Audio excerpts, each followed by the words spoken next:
Vamos a comenzar, vamos a hablar de infartos al miocardio. Aumentan generalmente con la edad, pero se está notando un aumento de ataques cardíacos en personas jóvenes.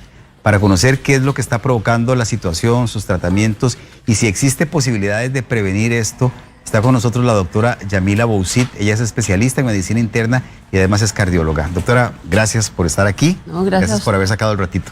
Gracias a ustedes por la oportunidad siempre de conversar de estos temas tan importantes para todos. ¿Verdad? Sí, para todos y para todas. Bueno, les recuerdo que sus preguntas para la doctora pueden hacerlas por escrito al Facebook, buscan la publicación y allí la hacen, o también está el 6087-7777, que es el número de WhatsApp para videos. Es para mandar videos. Si nos mandan mensajes por escritos por ahí, o nos mandan mensajes de audio, o llaman para que pasemos la llamada al aire, no los vamos a poder atender por esa vía. Es solamente para videos grabados con su celular. Vea, lo primero, doctora, es que tengo una duda existencial. Claro. Y es que quiero que me la despeje. Quiero saber si infarto y ataque cardíaco es lo mismo. Ok. Un infarto es cuando la circulación del corazón se interrumpe por alguna razón. Ajá. ¿Ok? Entonces, en jerga se dice ataque cardíaco. Ok. Muchas veces esta interrupción de la circulación puede ser desde las arterias o también puede ser porque de repente el ritmo del corazón se alteró y no permitió que le llegara suficiente sangre al corazón. Porque el corazón es toda una unidad que, aparte del músculo cardíaco, tiene arterias, que es donde va la circulación, y tiene un sistema de conducción por el cual el impulso se da para que exista una contracción y relajación del corazón de forma sincrónica. O sea, tiene que ser acompasada para que pueda dar la suficiente suplemento de oxígeno. Entonces, digamos que forman parte del mismo concepto de interrupción de la circulación. Es que yo siento que los utilizamos como sinónimos, ¿verdad? Sí. ¿Está bien? Está bien. Sí. Creo que para un lenguaje, por ejemplo, qué importante es que un paciente nos cuente que su familia cercana murió de un ataque al corazón.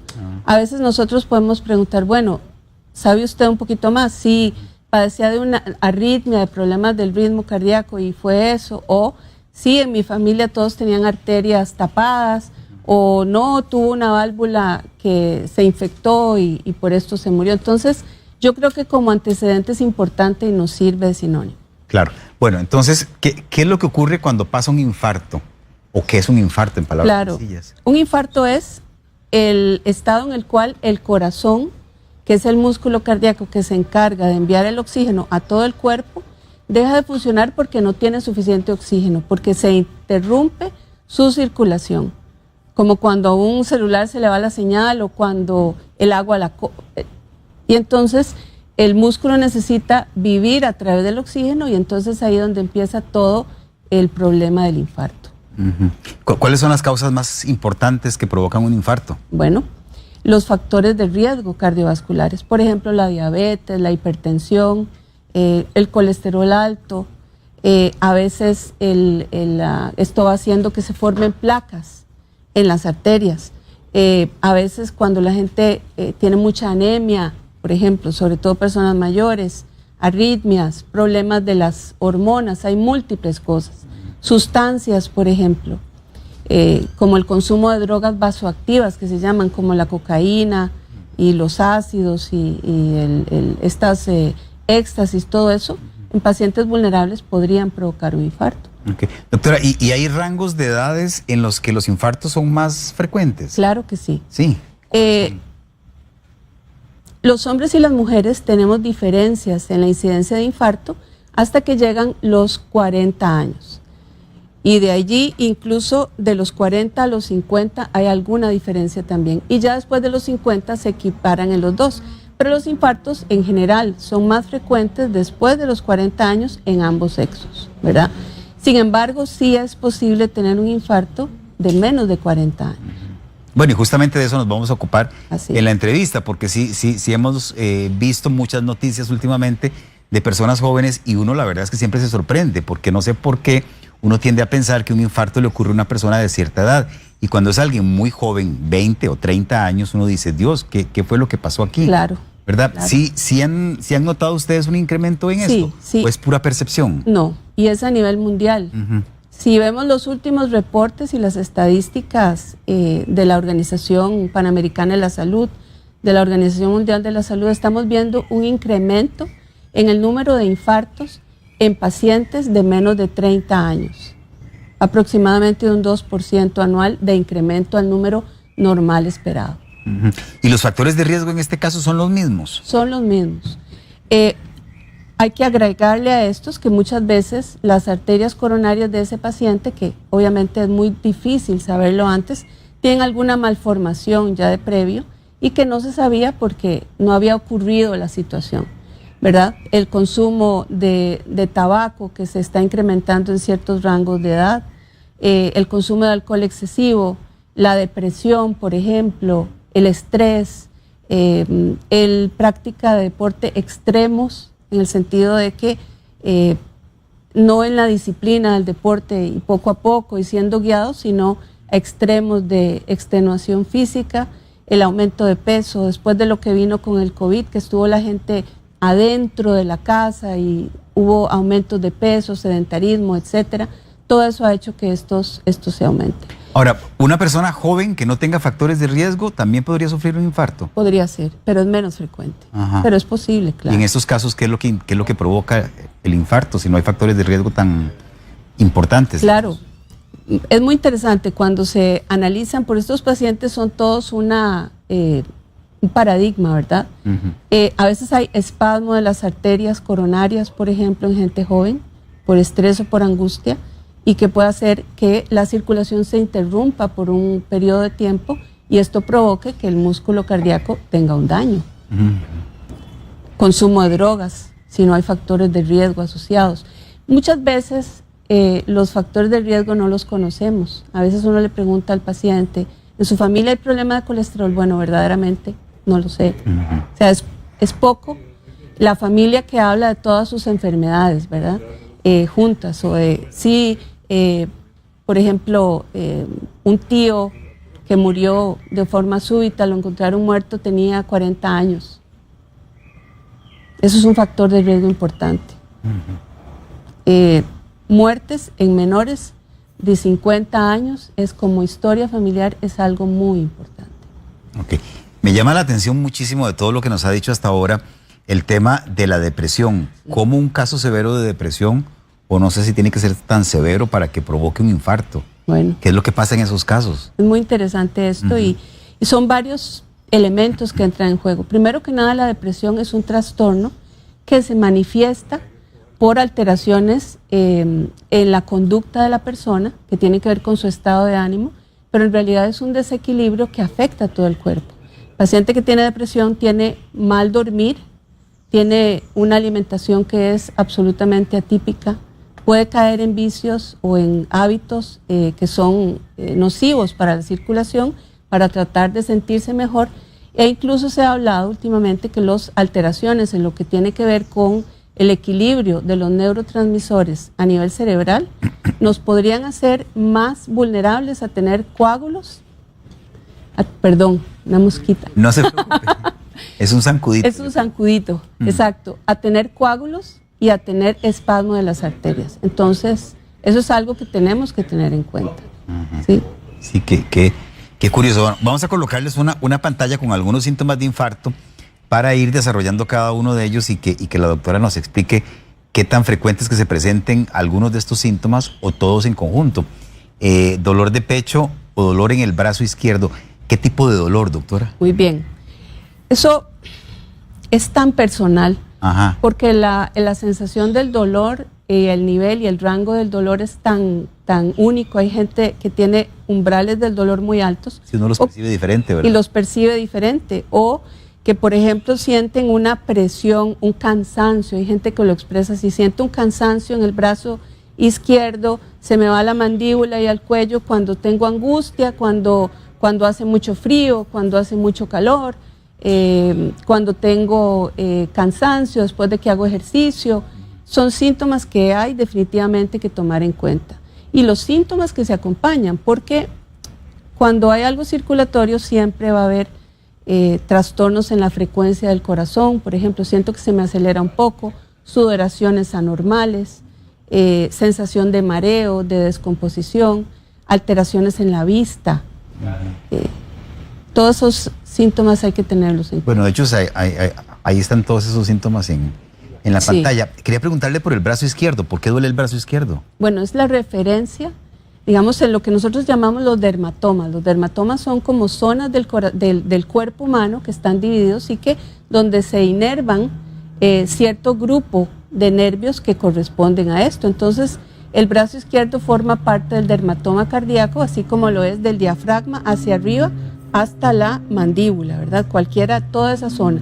A veces el brazo izquierdo o el brazo derecho puede doler, o atrás en la espalda. Okay. Nosotras las mujeres tenemos síntomas atípicos y los jóvenes también.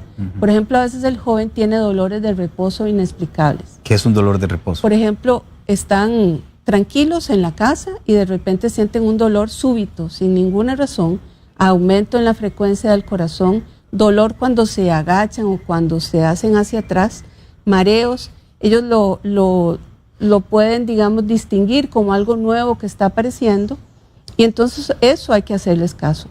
Hay algo muy importante que no quiero que se me olvide mencionarlo. Muchas veces el infarto en la persona joven pasa desapercibida porque llegan a pensar, no, usted está muy joven para que tenga un infarto.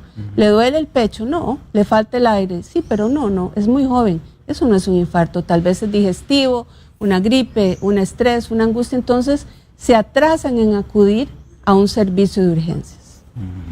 Y a veces pasa que acuden a un servicio de urgencias y como es una persona joven, no le hace un electro y ahí estaba el infarto. O sea, y si le hubieran hecho ese examen, ¿se podría haber advertido algo que evitara que le pasara? Uy, usted sabe que encima de la puerta del infierno hay un rótulo que dice hubiera, que es muy, muy fuerte y para atrás todos somos sabios, ¿verdad? Sí. Entonces habría que ver, yo creo que es lo más seguro pedir y decir, mire, nunca esto me ha pasado antes, me siento mal, agradecería que por favor me haga un electro. Ok, perfecto. Doctora, ahora, esta lista de síntomas que veíamos hace un ratito, ¿cuánto antes del evento se presentan? ¿O cuánto antes uno podría advertir esas cosas? Mire, esto hay muchas descripciones y cuando a veces uno ve algunas posts en las redes sociales que dicen, si usted tiene estos síntomas, probablemente va a tener un infarto dentro de un mes. Es muy difícil analizar esto, pero sí hay que tomar en cuenta que los pacientes cuando llegan a la consulta, generalmente es una semana antes que empiezan con algún tipo de síntoma, cuando va a ocurrir un evento cardiovascular mayor. A veces son súbitos, a veces la gente menosprecia o ignora, deja pasar sintomatología, deja pasar. Después, tiene razón, usted sabe que a mí me faltaba el aire desde hace un mes, me siento más fatigada o fatigado desde hace un mes, pero el trabajo, el estrés, siempre hay una excusa para, sobre todo si la persona es joven, ¿verdad? Para explicar. Ok. Entonces sí podrían presentarse algunas cosas desde tanto antes como un mes. Sí, yo creo que las personas jóvenes tienen que estar atentas a síntomas que tienen que ver con su energía física en general.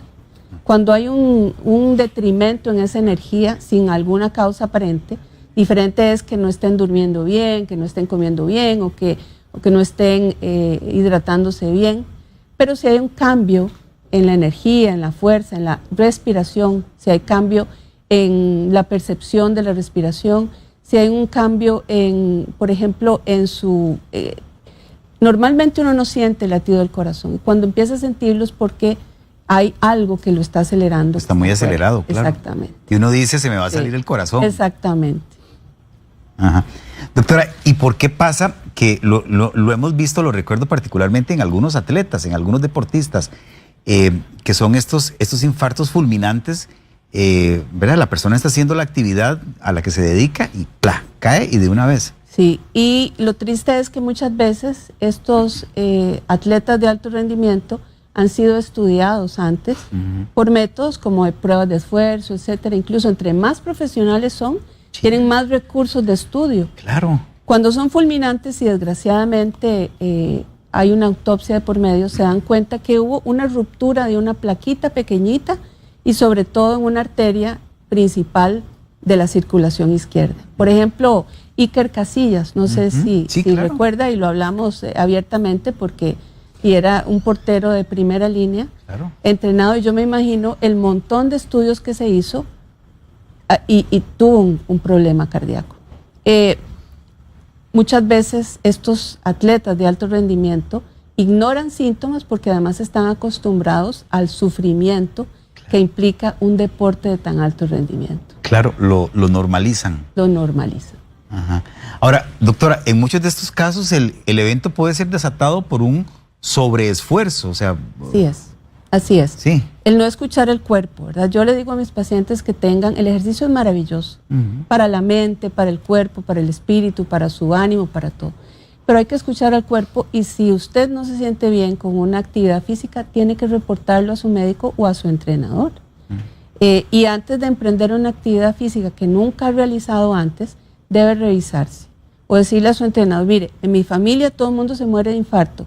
¿Será que me hago una prueba de esfuerzo? Sí, hágasela. ¿O no? Digamos que en términos generales, ¿qué exámenes diría usted relacionados con el corazón uno debería hacerse, digamos, como para hacer la revisión técnica anual? Sí. ¿Y a partir de qué edad? Claro. Si hay antecedentes en la familia, definitivamente tan temprano como 20 años. Hacerse un perfil, joven. Sí, hacerse un perfil de lípidos para ver cómo está su colesterol, hacerse una glicemia para ver cómo está su glicemia, y si va a practicar un deporte de esfuerzo, hacerse un electrocardiograma. Hay muchos lugares ya donde se norma hacer electrocardiograma para tratar de discriminar aquellos electros que están un poquito anormales, para esos hacer como un tamizaje, como un colado, digamos, como pasarlos por un sedazo, y luego ahí decidir si necesitan más pruebas. ¿Y si en mi casa no hay antecedente? ¿A partir de cuándo debería comenzar a hacerme? Muy bien, ahí depende depende de su estilo de vida. Si usted ha practicado siempre deporte, se hidrata bien, tiene un buen peso, creo que debería conocer sus niveles de colesterol y de glicemia, por lo menos, para saber si está en riesgo de realizar ejercicio demandante. Ok, ¿y debería seguírmelo realizando que anualmente? Anualmente. ¿O semestralmente? Suficiente. No, anualmente. Si el riesgo es bajo, anualmente. Hay muchas tablas de riesgo que nos guían sobre qué hacer, individualizar el caso siempre, ¿verdad? Doctora, también quería preguntarle por el COVID-19, que quiero saber, porque me parece que es importante, si el haber padecido COVID-19 me predispone de alguna forma a un infarto. Sí. Sí.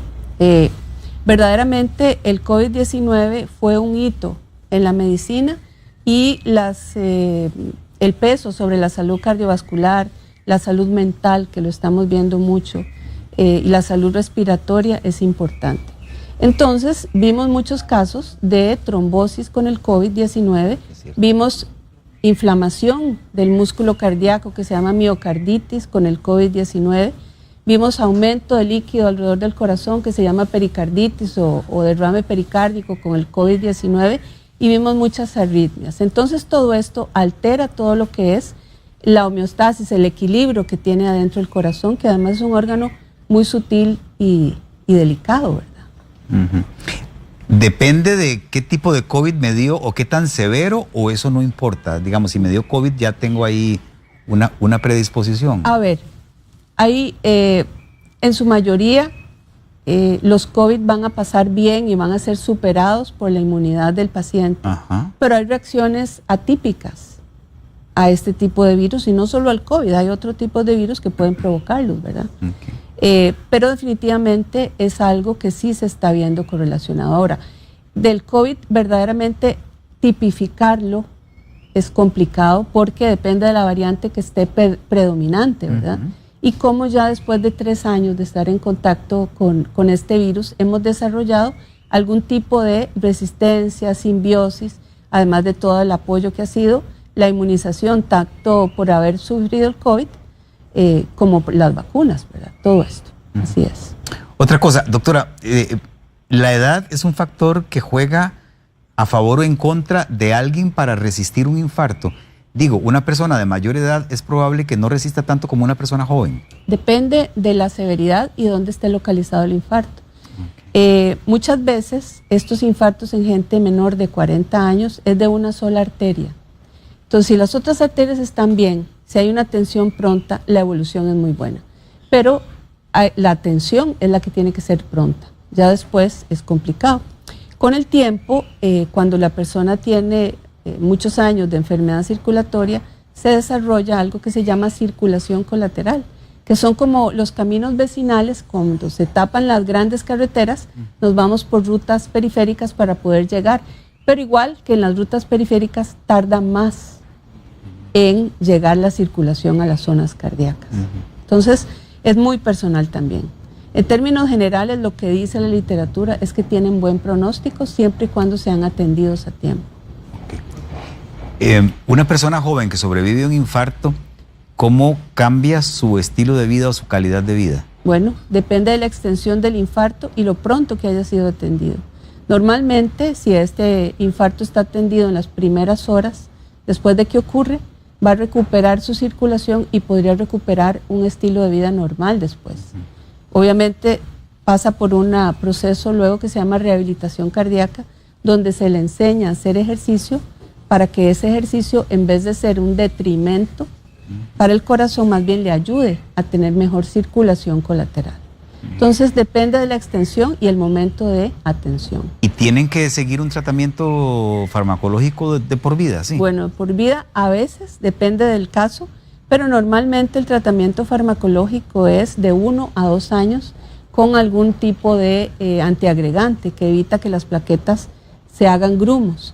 Y a veces requieren tratamiento para colesterol, tratamiento para alguna otra condición como es la hipertensión y mantenerla estable, ¿verdad?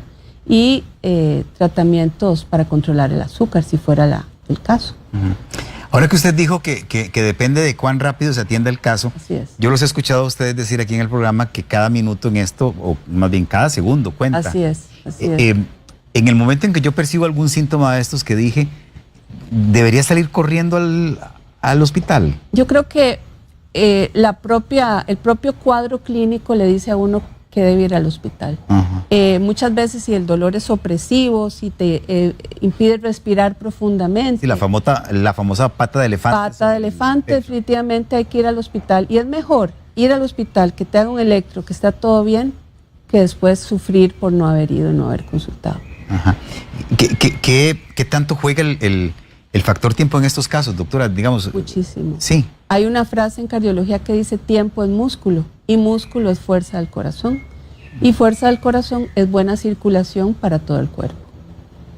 Ok. Esta es la pregunta, yo pienso que tal vez de las más importantes de la entrevista, y es si se puede prevenir un infarto en una persona joven, sobre todo. Claro que sí. ¿Cómo? Sobre todo, bueno, hay cosas que están en nuestras manos y otras que no.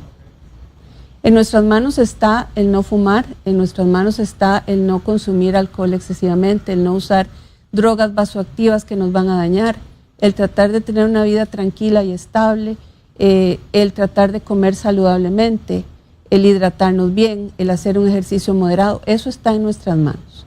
Hay cosas como la genética, que es difícil porque la herencia no la podemos controlar, pero sí podemos controlar el momento en que esos genes, digamos, se manifiesten a través de estilos de vida saludable y de mantener presión arterial controlada, un buen nivel de azúcar, buen nivel de colesterol y un buen nivel de frecuencia cardíaca también. Ok, vamos a contestar algunas preguntitas, ¿le parece? Claro, aquí estamos para eso. Gracias, doctora. Sindrid Peraza, mi hermanita de 10 años, con solo subir las gradas o caminar rápido, siente que se ahoga. Puede ir despacio, pero le falta mucho el aire. Además, si huele el humo de un cigarro, siente presión en el pecho, y lo que nos preocupa es que en nuestra familia hay antecedentes cardíacos. La niña tiene 10 años. Claro. Esa señal de subir gradas o caminar un poquito despacio y que sienta ahogo, ¿qué tan preocupante Mucho, es? Sí. Es muy preocupante. Ella debe llevarla definitivamente a consultar, porque puede haber un problema tanto o circulatorio o también respiratorio, ¿verdad? Muchas veces el asma bronquial descompensada, que se cierran los bronquios, hace que no podamos respirar bien, y entonces la sensación de falta de aire también hace que sintamos pesadez en el pecho.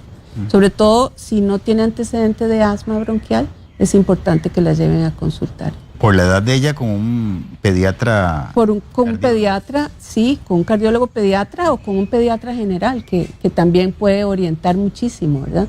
Hay una enfermedad que se llama enfermedad de Kawasaki, donde los pacientes tienen problemas de las coronarias durante la infancia y tiene que ver con una reacción ante un virus, ¿verdad? Entonces hay que tomar en cuenta todo esto. Muy bien. Hay una persona que nos manda una consultita para usted en video, la va a poder ver aquí en la pantalla de aquí al frente. Buenos días, mi pregunta es que mi hijo tiene 19 años, hace unos días sufrió un dolor en el pecho, se desmayó, pero él últimamente hasta estaba tomando muchas bebidas energéticas. No sé si eso es un riesgo para su corazón. Muchas gracias. Gracias, señora, por esa muy buena pregunta. Sí, claro. Bueno, ese síntoma definitivamente hay que tomarlo en cuenta, ¿verdad? Sí, debe evitar las bebidas energéticas el joven, ¿verdad? Pero dolor en el pecho y desmayo, hospital, consulta. Mejor ver esto y decir, bueno, todo está bien, no jugarse. Es la vida. Claro. Imagínense que el precio de una vida, ¿sabe cuál es? Otra vida. Claro. Porque no hay nada que se le equipare. Claro. Doctora, ahora que ella menciona que el hijo toma bebidas energéticas, quiero preguntarle por la combinación de bebidas energéticas más alcohol. Uy, eso es una bomba circulatoria no muy recomendable, ¿verdad? ¿Qué tan serio es?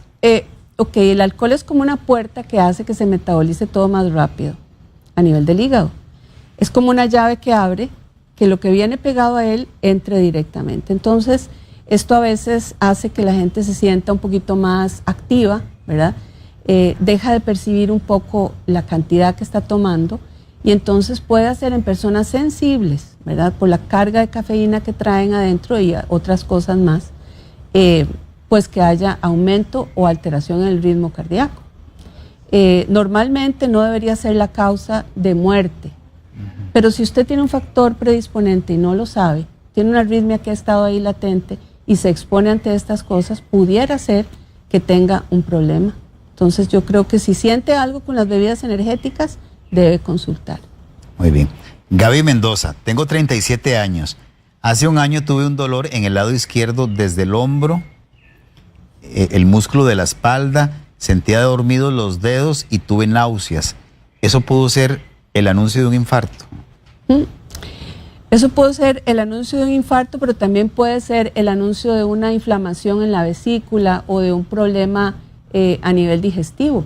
También otro problema que puede ser por esa irradiación y la descripción que nos da es un problema a nivel de la columna, alguna contractura cervical, etcétera. Es difícil hacer diagnósticos sin revisar a la persona, por eso creo que si este síntoma fue único, probablemente no fue un infarto.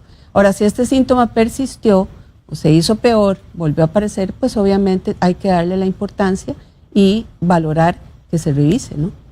Ok. Gaby Pérez, tengo 43 años. Luego del COVID desarrollé una taquicardia, tengo problemas respiratorios. Al día me dan mínimo 4 eventos. Me preocupa mucho el cansancio y el mareo y un dolor tipo opresivo que experimento todos los días. Sí. Adicional, desarrollé diabetes por el uso de un esteroide y mi trabajo es muy estresante. Tiene todo un cuadro ahí completo. Un cuadro, sí. Este es el famoso long COVID, ¿verdad?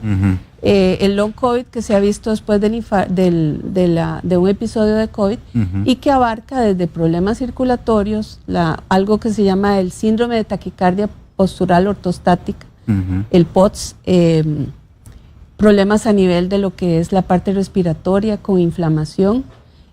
Probablemente tuvo un COVID importante porque tuvo que usar esteroides a dosis altas. Entonces esto es algo que se está estudiando y definitivamente debe consultar.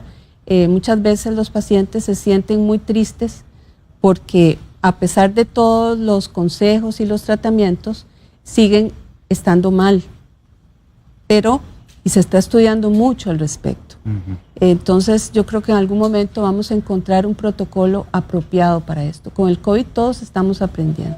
Sí, sí, sí. Y aunque haya pasado, digamos que la parte más fuerte, todavía sigue dándonos muchas lecciones, ¿verdad? Todavía todos ustedes los que trabajan en salud. Así es.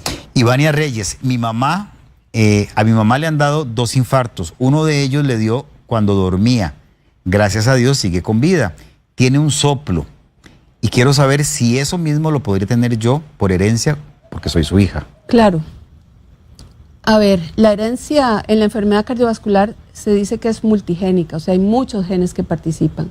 No quiere decir que ella tenga obligatoriamente que tenerlo, pero sí es un antecedente a tomar en cuenta si ella tuviera los síntomas y si se expone a factores de riesgo como son el tabaquismo, el colesterol alto, el azúcar alto, sobrepeso, sedentarismo, etc. Entonces yo creo que sí debe tenerlo en cuenta. Muy bien, vea qué importante que es esto de actuar a tiempo.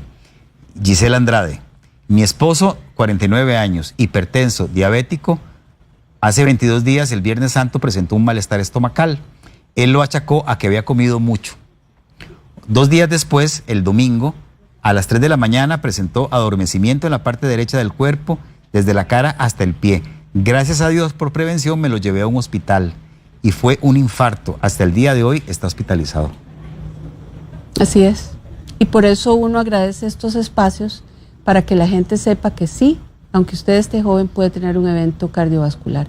Cuando uno tiene el conocimiento de que es posible, entonces la prevención puede cambiar la historia de las cosas. Imagínese, o sea, sí, Claro. Ahí está con vida. Ahí está. Hay otra preguntita en video que vamos a colocarle, doctora. Bueno, aquí. Buenos días, doctora, a mí me da un fuerte dolor en el pecho, se desvía al izquierdo, he ido a un hospital, me revisan, me chequean, me hacen un electro dándome el dolor intenso y no tengo nada.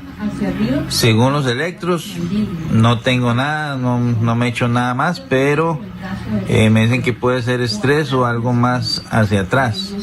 Me gustaría saber su recomendación.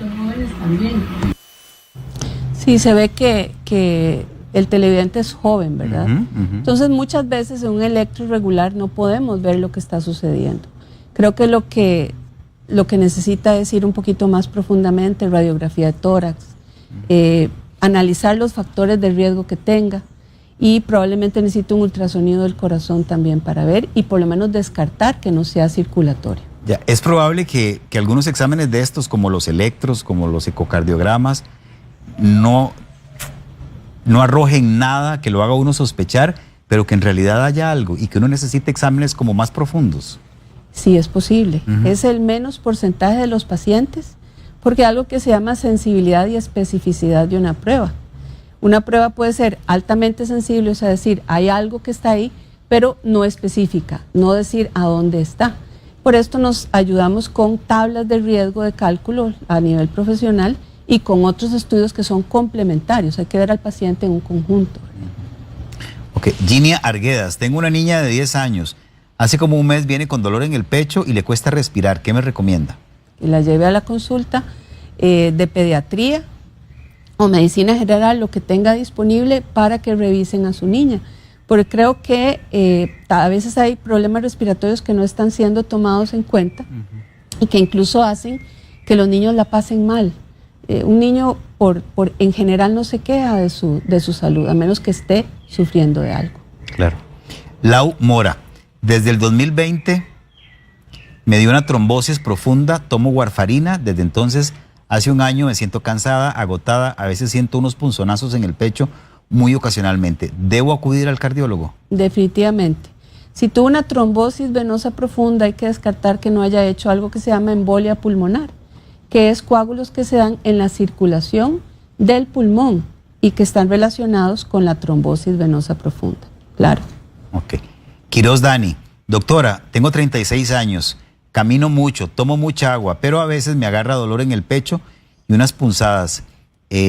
También me agarra dolor en el brazo izquierdo. En mi familia muchos han padecido del corazón, mi papá padece arritmia cardíaca. Ok. ¿Cuál es su sugerencia para Bueno, ella creo que debería consultar a su médico general o médico internista o su cardiólogo para hacerse un electro y una prueba de esfuerzo. A pesar de que ella está tratando de mantener los hábitos saludables, pero igual debe consultar. Prueba de esfuerzo y ver los niveles de colesterol. La gente muchas veces creemos que porque tienen 20 años los niveles de colesterol están bien y nos llevamos muchas sorpresas, ¿verdad? sobre todo ahora que tenemos gente muy joven trabajando a nivel de la casa, y muchas de estas compañías tienen sus chequeos médicos. Nos damos cuenta cuando se los realizan que tienen alteraciones en los colesteroles, gente 20 años y claro, tienen dieta que es pura comida inapropiada, ¿verdad? Comida rápida, etcétera, deshoras, el control del sueño, sedentarismo, estar sentados tanto tiempo. Entonces hay toda una campaña para tratar de evitar que esto continúe. Muy bien. Esta pregunta de Katia Chavarría está bien interesante. ¿Por qué a las personas que les da un infarto les duele el estómago? Muy bien. El corazón tiene varias caras y hay una cara del corazón que es la cara diafragmática, que es la parte derecha del corazón y que está definitivamente relacionada con la parte alta, digámoslo así, del estómago. Entonces, esa falta de circulación allí hace que los nervios se irriten y entonces la persona siente, igual que el caso anterior, el paciente de 49 años, el esposo de doña Giselle, como decía, donde lo que sentía era una indigestión. Es la parte de abajo del corazón la que nos puede dar ese tipo de sintomatología. Ok. Vamos a cerrar la entrevista, doctora, con esta otra pregunta que nos hace otro televidente o televidente en video.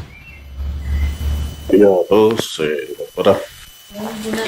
Todos estos síntomas que usted está hablando, yo los sentí hace 8 días. Tuve un fuerte dolor en la boca del estómago que me subió hacia el lado izquierdo del pecho, hacia la mandíbula, el cuello, la mandíbula. Pero fue un dolor bastante intenso por alrededor de unos 2-3 minutos más o menos. Y posteriormente me quedó el brazo izquierdo con un hormigueo desde el antebrazo hasta 3 dedos de la mano. Muchas gracias. Me gustaría saber si es un síntoma de infarto. Gracias. Parece un síntoma circulatorio, ¿verdad? A lo que él describe. Como le digo siempre, hay que ir un poco más profundo, pero impresiona ser un síntoma circulatorio y definitivamente hay que darle importancia. Okay. Y vea que esto fue hace 8 días. Sí. Le meto un bolsillo más, no importa. Aquí estamos para ayudarle, claro. Más bien, gracias por la confianza. No, gracias a usted. Gracias a usted. Marijó HM. A mi esposo le diagnosticaron cardiopatía hipertrófica al lado derecho del corazón. Quiero saber qué es eso y cuán grave es. Ok. La severidad yo no se la puedo decir porque eso es personal, pero la cardiomiopatía hipertrófica es donde hay un desarrollo anormal del músculo cardíaco y puede ser del lado izquierdo o del lado derecho. Y a veces esto puede predisponer al paciente a tener arritmias, ¿verdad? Entonces, pues esto es lo que es la gravedad y la mortalidad de cada una de estas patologías, que son raras, no son frecuentes, dependen de ciertas características de la cardiopatía que se está dando. Okay. Doctora, para cerrar la entrevista, ¿qué exámenes es necesario, sobre todo pensando en personas jóvenes que hacen actividad física? Y a veces, no sé, o sea, y lo digo por incluso hasta usándome como ejemplo. A veces nos ponemos los tenis y salimos a correr o comenzamos a hacer algún deporte y no nos preocupamos por saber cómo estamos. ¿Qué exámenes son de rigor así necesarios que nos hagamos? Sí, yo creo que hay que conocer los números. Conocer los números es conocer su presión arterial, su frecuencia cardíaca del reposo, eso es importante. Conocer cómo está su azúcar, sus niveles de colesterol y sus niveles de nitrógeno ureico y creatinina, que son la función del riñón, y un hemograma completo. Eso es lo básico, ¿verdad? Entonces, desde allí usted, ya su médico puede decidir si necesitas una prueba de esfuerzo o un electrocardiograma. Antes de cualquier competencia o cualquier actividad competitiva, donde la competencia implica que hay algún tipo de beneficio mental, por así decirlo. Muchas veces el que está corriendo una maratón no siente ningún dolor ni siente nada hasta después de que pasa la maratón. Entonces, creo que una prueba de esfuerzo es básica, sobre todo actividades que demanden que el corazón trabaje más de lo que normalmente trabaja. Okay. Muy bien, Yamila Bausit es especialista en medicina interna y cardiología, Si usted quiere contactarla, le voy a dar un número de WhatsApp que está apareciendo en pantalla incluso, 8466-6666, y también tiene disponible el correo electrónico cardiovascular@medicos.cr. Ahí está apareciendo también para que lo anote y pueda consultarle en caso de que sea necesario. Doctora, ha sido un placer conversar Igualmente. con usted este ratito. Muchas gracias. Gracias a usted por toda la información y la buena disposición para dárnosla. No, gracias. Muchas gracias por la oportunidad. Les invitamos a suscribirse a nuestro canal de YouTube para repasar todo el contenido disponible.